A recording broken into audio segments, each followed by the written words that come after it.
ሉሊት እጅግ በጣም ደነገጠች። ባልዋ ሁሉም ነገር እንዳወቀ አውቃለች ማለት ነው። እንግዲህ አብሯት የሚሰራው ቴዲ ግን ሁሉም ነገር እንደማይመለከተው ነግረዋታል ማለት ነው። እንደዚሁም ደግሞ ያፌት የእሷን ክፉ ስራ በሙሉ የሚያውቅ ያን ነገር ሊያጋልጣት የመጣ ይመስለኛል። በተለይ ከመሲ ጋር አንዳች ነገር እንዳላቸው በደንብ እርግጠኛ ሆነዋል። አንቺ አታውሪ እሷ ብቻ ትናገር ሲላት ነበር። እንግዲህ አሁን በቀጣይ ቶሚ ራሱ ስቶ ወድቀዋል። ስልኩ ሌላ ሰው ነው ያገኘው። ማን አግኝቶት ይሆን? እንደዚሁንም ደግሞ ሜሴጁ ሳንብቦት ይሆናል ወይ የተሰወረው፣ ወይ ስልኩ ተወስዶበት ነው፣ ወይ ሳያቅ ወድቆት ነው የሚለው አብረን እናያለን። አሰላሙ አለይኩም ወራህመቱላሂ ወበረካቱ። ተናፋቂ የሆናችሁ የአይሻ ቤተሰቦች እንዴት ናችሁ? ሰላም ናችሁ ወይ? ሁላችሁንም በያላችሁበት ያለ አዝነት ረዲታ ይለያችሁ፣ አላህ ይጠብቃችሁ። ሀገራችን ሰላም፣ ህዝባችን ሰላም አላህ ያድርግልን። ሁሌም በመልካም ነገር ሰበብ ምክንያት የምንሆን አላህ ያድርገን፣ በመጥፎ ነገር ሰበብ ምክንያት ከመሆን አላህ ይጠብቀን የምላችሁ አይሻ ነኝ። እንግዲህ ያው እንግዳ ድራማ ያው የሚወጣበት በሳምንት 2-3 አድርጉልን እያለው ነበረ። ነገር ግን ያው የወጣ አይደለም ማለት ነው። እጅግ አጓጊ ቦታ ላይ ደርሰዋል ማለት ነው። በተለይ የሐረግ ድራማ ተዋናዮች እየመጡ መሆናቸው ብዙዎቹ አስደስቶታል ማለት ነው። በብዛት እንግዲህ ያው ሉሊት፣ ገነት፣ ያፌት እንደዚሁንም ደግሞ ዳጊም። ስለዚህ በቀጣይ ደግሞ ወይ ቢኒ ወይ ደግሞ ኤፍራታ ትምጣለን እያለ ነው ሰው። እንግዲህ እናንተንም እስቲ ማን ቢመጣ ነው ደስ የሚላችሁ ሀሳባችሁ ማለት ነው። እንግዲህ የሐረግ ድራማ የሉሊት መጨረሻዋ የደረሰ ይመስለኛል ማለት ነው። ነገር ግን ድራማው ያው ሊያልቅም ስላልሆነ ያ እንጃ ይሄ በዚህ ሰሞን በተለይ የዘገየበት ምክንያቱ እኔ ሳስበው ቶሚ ወይም ደግሞ የሉሊት ባል እንግዲህ ያው አጋፍጣ ስትይዛትን መሲን ሜሴጅ ልካለታለች ማለት ነው።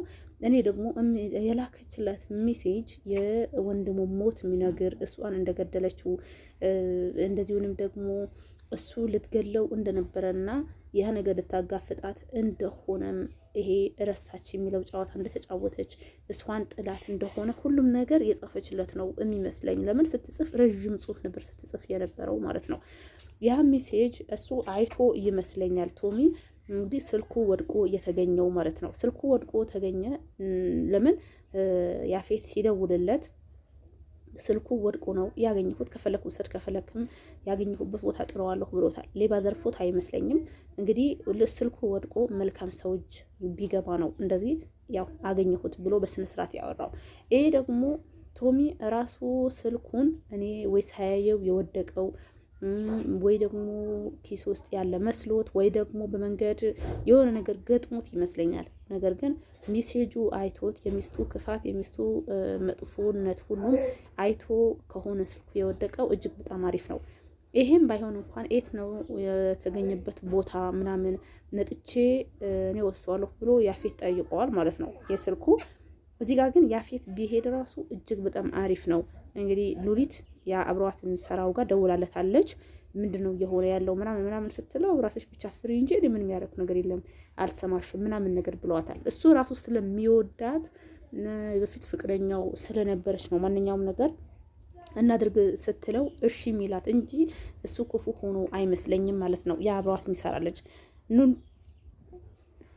ኑንያትም የእሱና የቶሚ ልጅ የእሷና የቶሚ ሳትሆን እኔ የዚህ ፍቅረኛዋ ልጅ ትመስለኛለች ማለት ነው። ነገር ግን እሷ ያው እንግዲህ የልጅዋ ኑንያት እንደሆነ ሳታውቅም ታሰቃያታለች። በጣም ነው የሚያሳዝነው ማለት ነው። ኑንያት ገና ለገና ተጠልፋ ገና ለገና እንድትበከል አድርጋት አሁን ጭራሽ ከመስመር እንድትወጣ አይምሮዋን ሁላ ተቆጣጥረዋለች ማለት ነው። ያው ከአንድ ክፍል አትነቃነቅም፣ አትነሳም። ይሄ ሁላ ነገር ደግሞ ያው ያደረገችው ሉሊት ናት። ግን ያ ልጅ ግን ምንም አላደረገባትም። ቢያገኛት እንደውም የሚነግራት ሁላ ይመስለኛል። በቃ እሷ እንዲህ ነው ምናምን ብሎ። ግን እኔ የዚህ ሁሉም ችግር እኔ መሲን አድርጌ ወስጃታለሁ። ምክንያቱም ከመጀመሪያውም እንዳረሳች እዚህ ቤት እየተፈጠረ ያለው ነገር ለቤተሰቦቿ ብታስረዳ እንዲሄዱ ወይም ደግሞ እንዲጠነቀቋት ብትነግራቸው የተሻለ ነበረ። ነገር ግን አልነገረቻቸውም ማለት ነው። እንትና አሁን አቤል ራሱ ገጠር ላይ ልጅ ላስተምር ነው ምናምን ልጅ ልረዳ ነው ብላ እንደምትሰበስብ ወሬውን ሰማ።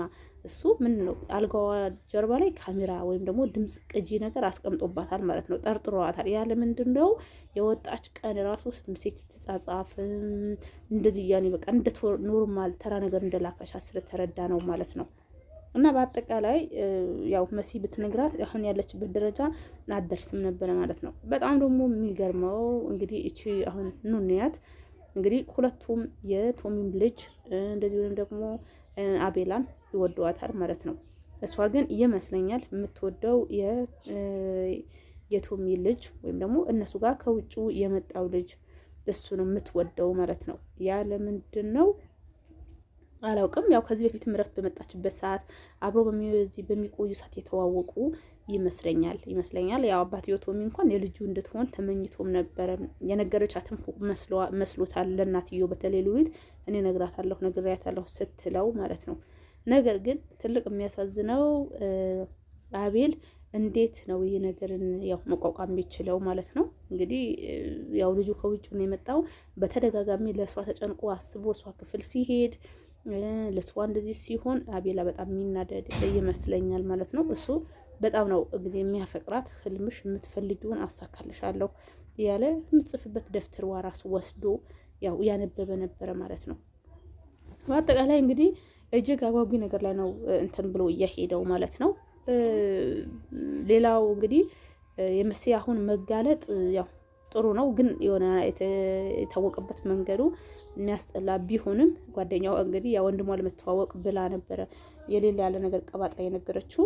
ወንድምዮ ግን ለምን እንደዛ እንዳረገች ምንድነው የተፈጠረው ብሎ ቢያዳምጣት የተሻለ ነበረ። ቢያንስ ለመሲ ይነግራት ነበረ። ገጠር እያንዳንዱ የምታደርገው ነገር እንዲህ ጀምራለች ተብለዋል። ገጠር ይሄ ምን እንትን ይልሻል ምናምን ብሎ ቢላት ሆን ብላ በሰው ህይወት እንደምትጫወት ታስረዳው ነበረ ማለት ነው። ግን ይሄ ውላ አልነገረቻቸውም ማለት ነው መሲ እና በጣም ነው ያው እንትን የሚለው ማለት ነው። ቶሚ ግን እንግዲህ አውቆ ከሆነ እንጃ ድራማውም ገና ያው ውዝግቡ የሚወጣ ይመስለኛል ማለት ነው። እሱ ሚስቴ ናት ብሎ እንትን ያላት በዚህ ልክ በተለይ ደግሞ የወንድሙ ግን እኔ የሚያውቅ አይመስለኝም። ቶሚ በቃ በሆነ አጋጣሚ ስልኩ ወይ ሌባ ነጥቆት ሲሮጥ ወይ ደግሞ ወድቆታል ሜሴጁ ያየው አይመስለኝም ማለት ነው። ለምን ድራማው ገና አሁን የሚያልቅ አይመስለኝም። የሉሊት መጨረሻዋ አሁን የሚታወቅ አይመስለኝም። እያንዳንዱ የምታረጋቸው ነገሮች ምናምን እንትሰራቸውን እንትኖች በቃ ነገር ግን አሁን ያው ተሰምተዋታል። የተሰማት ለምንድነው ይሄኛው ልጅ ወይም ደግሞ አብሯት የሚሰራው የነበረው ልጅ ከሷ እንደማይሰራ በቃ ከዚህ በኋላ ያለው ነገር ለራስሽ እዛው ተወጩ። እኔ እንደዚህ ወንጀል ውስጥ መግባት ፈልጌ አይደለም ላንቺ ብቻ ብዬ ነው አንቺ እንዳገኝ ብዬ ነው ምናምን ብሎ ሲተዋት እንግዲህ ወይ ሰው ስታጣ ተጋልጦ ወይ እንግዲህ ሌላ አጀንዳ ሊጀምሩት ይችሉ ይሆናል። ወይም ደግሞ ይሄ ነገር ቢሰማም ቶሚም አይተወውም እሱ ራሱ ማለት ነው። ምክንያቱም ሊያጣሩ ይችላሉ። እዛ ቤት የሚመጣው መኪና አባቴ የሚያደርሰው መኪና ነው ብሎ ያው ስላለ ማለት ነው። እና በጣም እንግዲህ እንደምታዩት የሆነ ነው። እናንተስ እንዴት አያችሁት?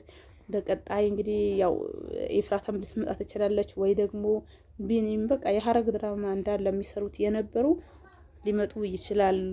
እና ያፌት በመምጣቱ ብዙዎቻችሁ ደስ ብለዋችኋል። በዛ ላይ ደግሞ የመጣበትም እጅግ በጣም በሀረድ ነገር የሷ ያንኑ የምትሰራው ግፍ ክፋት የሚያውቅ ሆኖ ነው የመጣው ማለት ነው። በጣም የሚገርመው ሀረግም ላይ እንደዛ ነበረ። እሷ ያው ከሱ ቀኝ እጁ ነበረች። ለብር የሰጣት ማንኛውም ነገር ታደርግለት ነበር። ሀረግ ላይ ያስታውሳችሁ ከሆነ እንግዲህ አሁንም ያው እንደዛው ነው። ያው በሌላ ተሷ ተቀናቃኝ ሆኖ ነው። እንደውም እኔ በድብቅ መሲን የሚያወራት እያንዳንዱ ችግርን የምትነግረው ወይም ደግሞ እያንዳንዱ ነገር የሚያውቃት ነገር ግን እሷ ማታውቀው የምታወራው ፍቅረኛ እንዳላት ነው የተፈጠረው ነገር የምትነግረው ሁሉም ማለት ነው። እሱ ሰው እኔ ደግሞ ያፌት ነው እየመሰለኝ ያለው ማለት ነው። ምክንያቱም ሁሉም መረጃው ሁሉም ስላወቀን ይመስለኛል አሁን እንደዚህ መጥቶ ያለው ማለት ነው። ለምን ክፍሏንም ራሱ የገባ ሰዓት እሷ ልታወራ እንትን ብሎ ታውራ እሷ ብሎ እድሉ ሲሰጣት የሆነ ነገር የሚያውቅ ነው የሚመስለው። እና ይሄ እጅግ በጣም አሪፍ ነው። በተለይ መሲ ተገላገለች ማለት ይቻላል። ታወቀብኝ አልታወቀብኝ እያለች ከምትጨናነቅ እውነታው መጋፈጡ የተሻለ ነው ማለት ነው። ለእሷም እንደዚሁም ደግሞ ለሌላውም ሰው እና በአጠቃላይ እንግዲህ እናንተም ሀሳባችሁ ዱቅ አድርጉ። እንግዲህ ያው ዛሬ ይለቀቅ ይሆናል። እንዴት ይሆናል እንዴት ነው አብረን የምናይ ይሆናል። አበረታቱኝ። ሰላማችሁ ይብዛ።